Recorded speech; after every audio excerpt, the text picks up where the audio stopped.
আপনারা যখন ভিডিওটা দেখছেন তখন হয়তো আমি ট্রেনে রয়েছি, কলকাতা থেকে আস্তে আস্তে দূরে যাচ্ছি।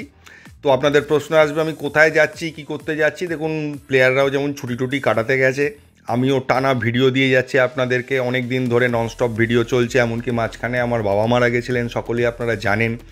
তো তার মাঝখানেও ভিডিও বন্ধ হয়নি, চেষ্টা করেছি প্রত্যেক দিন ভিডিও দেওয়ার, সব কিছুর মধ্যেও। তো আমারও তো এক দুদিন ছুটি লাগে, সিজন শেষ হয়েছে, প্লেয়াররাও বেড়াতে টেড়াতে গেছে, আমিও তাই একটু বেরিয়ে আসছি। তবে ওদের সঙ্গে কম্পেয়ার করতে যাবেন না, ওরা থাইল্যান্ড, ব্যাংকক, বিভিন্ন বিদেশের জায়গায় বেড়াতে যায়, ভারতীয় প্লেয়াররাও গোয়া টোয়া যায়, এই সমস্ত জায়গায় যাওয়ার মতো ক্ষমতা আমার নেই, অত টাকা পয়সা নেই। তবে দীপুদাও যাচ্ছি না।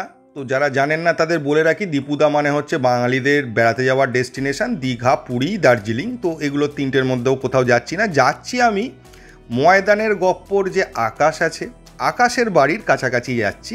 যারা জানেন তারা বুঝতে পারছেন আমি কোথায় যাচ্ছি। ওখানে আমাদের কলকাতা ফুটবলের ইউটিউব জগতের সেলিব্রিটি আকাশ থাকে। যদি আকাশের সঙ্গে দেখা হয়ে যায় তাহলে সেটা সৌভাগ্য। তবে আকাশ আমায় চেনে না, কিন্তু আকাশকে তো সবাই চেনে যারা ময়দানের গপ্প দেখে। এবং এই আপনারা যতজন মোহনবাগান সমর্থক আছেন সবাই কোনো না কোনো সময় হয়তো ময়দানের গপ্প দেখেছেন, ওটা এতটাই ফেমাস চ্যানেল। তো আশা করি আপনারাও আকাশকে চিনবেন। যাক, এবার চলে আসি আজকের টপিকে। আজকে যে বিষয়টা নিয়ে আলোচনা করব, গতকাল আলোচনা করেছিলাম যে মোহনবাগানে কোন কোন বিদেশি প্লেয়ার কনফার্ম থাকতে চলেছে। আজকের আলোচনাটা হবে ভারতীয় প্লেয়ারদের নিয়ে। প্রথমে যদি চলে আসি গোলকিপার সেকশন, বিশাল কাইত, এবং শুধু বিশাল কাইত বললে হবে না, তার ব্যাকআপ হিসেবে ধীরাজ সিং। এদের দুজনেরই কিন্তু মোহনবাগানে থেকে যাওয়ার মারাত্মক সম্ভাবনা রয়েছে। মানে বিশালের তো সম্ভাবনা রয়েছেই, ধীরাজেরও থেকে যাওয়ার একটা ভালো সম্ভাবনা রয়েছে। এবং দুজনেই কিন্তু মোহনবাগানের ফিউচার প্ল্যানিংয়ের মধ্যে রয়েছে। তো আপাতত গোলকিপিং জায়গাটা বা গোলকিপিং সেকশনটা মোহনবাগানের স্টেবল রয়েছে, তাই ওটা চেঞ্জ হওয়ার কোনো সম্ভাবনা নেই বললেই চলে। এখন ধীরাজ যদি কোনো কারণে মোহনবাগান ছাড়তে চায় বা বেরোতে চায় সেটা আলাদা বিষয়, তবে এখনও সেরকম কোনো সম্ভাবনা বা কোনো খবর কোথাও নেই। ডিফেন্সে যদি চলে আসি, সুভাশিস বোস, তাকে নিয়ে কোনো প্রশ্নচিহ্নই নেই। সুভাশিস আমাদের ক্যাপ্টেন, প্লাস সুভাশিস এবছর যে সিজন কাটিয়েছে তারপরে তো তার মানে যাওয়ার কোনো প্রশ্নচিহ্ন আসতেই পারে না। নেক্সট যদি চলে আসি আশিস রায়, আশিস রায়ের পারফরমেন্স নিয়ে একটা প্রশ্ন চিহ্ন আছে, কিন্তু আশিস রায় মোহনবাগানের ফিউচার প্ল্যানিংয়ের মধ্যে কিন্তু রয়েছে। ফলে আশিস রায়ের একজন ব্যাকআপের চেষ্টা মোহনবাগান করছে, যে আশিস রায়ের একজন ব্যাকআপ যদি থাকে তো ভালো। এবার আশিস রায়ের থেকে বেটার প্লেয়ারও মোহনবাগানে আসতে পারে, সেক্ষেত্রে আশিস রায়ও ব্যাকআপ হয়ে যেতে পারে। তো এই সমস্ত বিষয়ের জন্য আশিস রায়কে নিয়ে একটা প্রশ্নচিহ্ন আছে, কারণ আশিস রায় ব্যাকআপ হিসেবে থাকবে কি না, গেম টাইম পাবে কি না, এই সমস্ত বিষয় আশিস রায়ের ওপর ডিপেন্ড করে আছে। তবে মোহনবাগানের প্ল্যানিংয়ে কিন্তু আশিস রায় রয়েছে, অন্তত এখনো পর্যন্ত রয়েছে। নেক্সট যদি চলে আসি দীপেন্দুকে, ডিফেন্সের, আপনারা বলবেন যে হ্যাঁ দীপেন্দুকে নিয়ে আলোচনা করলাম না, দীপেন্দুকে নিয়ে আলোচনা করিনি। দীপেন্দুরও যাওয়ার কোনো সম্ভাবনা নেই, দীপেন্দু মোহনবাগানের অ্যাসেট। দীপেন্দুকে নিয়ে স্যালারি ক্যাপেরও কোনো সমস্যা নেই, সে জুনিয়র প্লেয়ার, মোহনবাগান একাডেমির প্লেয়ার। তো দীপেন্দু থাকছেই, এটা ধরে নেওয়া যায়। নেক্সট যদি চলে আসি সিডিএম পজিশানে, সিডিএম পজিশানে আমাদের দুজন মেনলি প্লেয়ার রয়েছে, বা আপনারা বলতে পারেন তিনজন প্লেয়ার রয়েছে। একজন হচ্ছে গ্লেন মার্টিন্স, একজন হচ্ছে দীপক টাংরি, একজন হচ্ছে আপুইয়া। আগে বলি গ্লেন মার্টিন্সকে নিয়ে। গ্লেন মার্টিন্সের ব্যাপারটা আপনাদের কাছে আগেও আমি বলেছিলাম, এখনও ক্লিয়ার করে দিই। গ্লেন মার্টিন্স মোহনবাগানের স্যালারি ক্যাপে কোনো রকম কোনো এফেক্ট ফেলে না, কারণ সে লোনে আছে, সে ব্যাকআপ হিসেবে আছে। সে এবছর গেম টাইম আইএসএলে পায়নি, এবং সুপার কাপে হয়তো গ্লেন মার্টিন্স কিছুটা গেম টাইম পাবে, কিন্তু সামনের আইএসএলে গ্লেন মার্টিন্স গেম টাইম পাবে কি পাবে না সেটা নিয়েও কোনো কনফার্মেশন নেই। এখনও যা সিচুয়েশান তাতে মনে হয় না যে সামনের বছরও সে গেম টাইম পাবে।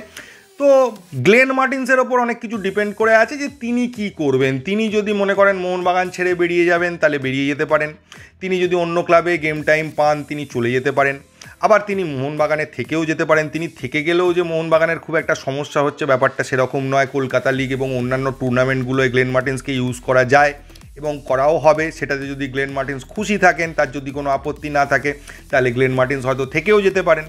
আপুইয়াকে নিয়ে বললে ইন্ডিয়ান স্কোয়াডের মধ্যে সবথেকে ইম্পর্টেন্ট প্লেয়ার এবং সবথেকে বেস্ট পারফর্মার প্লেয়ার হচ্ছে আপুইয়া, তাই তার যাওয়ার সম্ভাবনা জিরোই বলা চলে।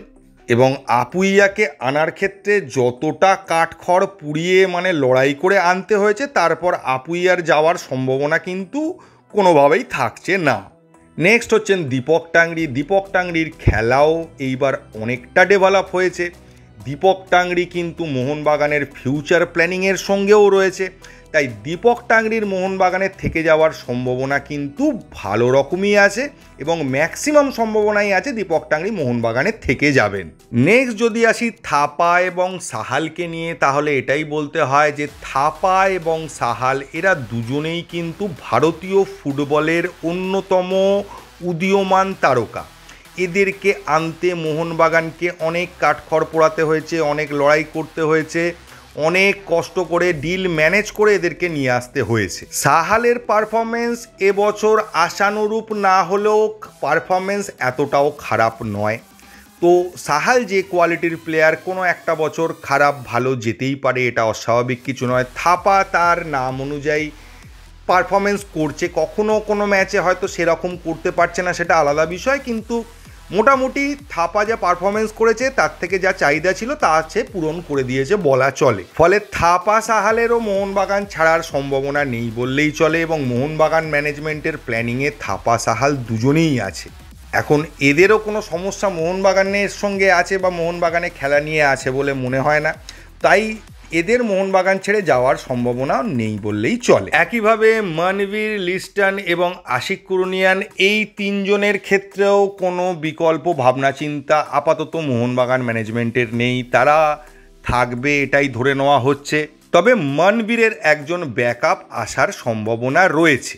তো আপনাদের এটার পর মনে হতে পারে আপনি তো সবারই বললেন যে সবাই থাকছে, কেউ যাচ্ছে, এরকম কথা বললেন না, তাহলে কি মোহনবাগানের ইন্ডিয়ান স্কোয়াডের কোনো চেঞ্জ হবে না? না, এখানে একটা প্রশ্নচিহ্ন আছে। মোহনবাগান কিছু ইন্ডিয়ান প্লেয়ারকে টার্গেট করেছে, তাদেরকে পেয়ে গেছে বলাটা ভুল হবে, তাদেরকে আনার চেষ্টা করছে।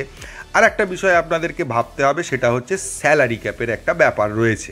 নতুন প্লেয়ার একের পর এক আমরা স্কোয়াডে ইনক্লুড করতেই থাকবো সেটা তো হয় না, কারণ সেক্ষেত্রে স্যালারি ক্যাপের যে রেঞ্জটা রয়েছে সেটা তো ওভার হয়ে যাবে। তাহলে কাউকে নিয়ে এলে তো কাউকে ছাড়তেও হবে, তা নাহলে স্যালারি ক্যাপটা অ্যাডজাস্ট হবে কোথায় বা কী করে। তো সব দিক বিচার করার পর আমার যেটা ব্যক্তিগতভাবে মনে হয়েছে, মোহনবাগানের দুজন প্লেয়ার কিন্তু 50-50 কন্ডিশনে রয়েছে এদের মধ্যেও, সেটা হচ্ছে আশিস রাই। আশিস রাইয়ের পারফরমেন্স এবং তার মিস পাসের জন্য তাকে নিয়ে একটা হালকা প্রশ্নচিহ্ন আছে, যদিও সেটা মোহনবাগান তাকে ছেড়ে দেবে এরকম ব্যাপার নয়। যদি সেই স্যালারি ক্যাপ অ্যাডজাস্টমেন্ট এবং তার থেকে ভালো কোয়ালিটির প্লেয়ার মোহনবাগান নিয়ে আসতে পারে তখন কি হবে, বা স্যালারি ক্যাপ অ্যাডজাস্ট করার জন্য তাকে ছাড়তে হবে কি না সেটা কিন্তু সময় বলবে। ঠিক একইভাবে আরও একটা জায়গায় দাঁড়িয়ে আছে সাহাল। সাহালের পারফরমেন্স শুধু নয়, আর একটা বিষয় রয়েছে, সাহালের পারফরমেন্স অত খারাপও আমি বলবো না, তবে সাহালের মেন যেটা রয়েছে সাহালের চোট প্রবণতা। সাহালের কিন্তু চোট প্রবণ প্লেয়ার, মাঝে মধ্যেই চোটের জন্য ইনজিওর্ড হয়। তো নতুন প্লেয়ার আনতে গিয়ে অ্যাডজাস্ট করার জন্য যদি সাহালকে ছাড়তে হয় সেটার একটা সম্ভাবনা রয়েছে, কিন্তু খুবই কম, কারণ সাহাল প্লেয়ারটা মোহনবাগানের জন্য ভীষণভাবে ইম্পর্ট্যান্ট প্লেয়ার। তবে মোহনবাগান যদি একটু জুনিয়র প্লেয়ার, যে ভালো খেলছে, যে উদীয়মান প্লেয়ার, তাকে নিয়ে এসে জুনিয়র প্লেয়ার হিসেবে রেজিস্টার করাতে পারে, তাহলে মোহনবাগানের বর্তমান টিমের কোনো ইন্ডিয়ান প্লেয়ারই হয়তো মোহনবাগান ছেড়ে যাবে না। আর যদি কোনো প্লেয়ার মোহনবাগান ছেড়ে যায় তাহলে তার মেন কারণটা হবে কিন্তু এই স্যালারি ক্যাপের অ্যাডজাস্টমেন্ট। তাছাড়া আমার মনে হয় না আর কোনো কারণে মোহনবাগান কোনো প্লেয়ারকে ছাড়তে পারে। তো এই ভিডিওতে এইটুকুই। যদি ভিডিওটা ভালো লাগে প্লিজ চ্যানেলটাকে সাবস্ক্রাইব করবেন। থ্যাংক ইউ, ধন্যবাদ এবং জয় মোহনবাগান।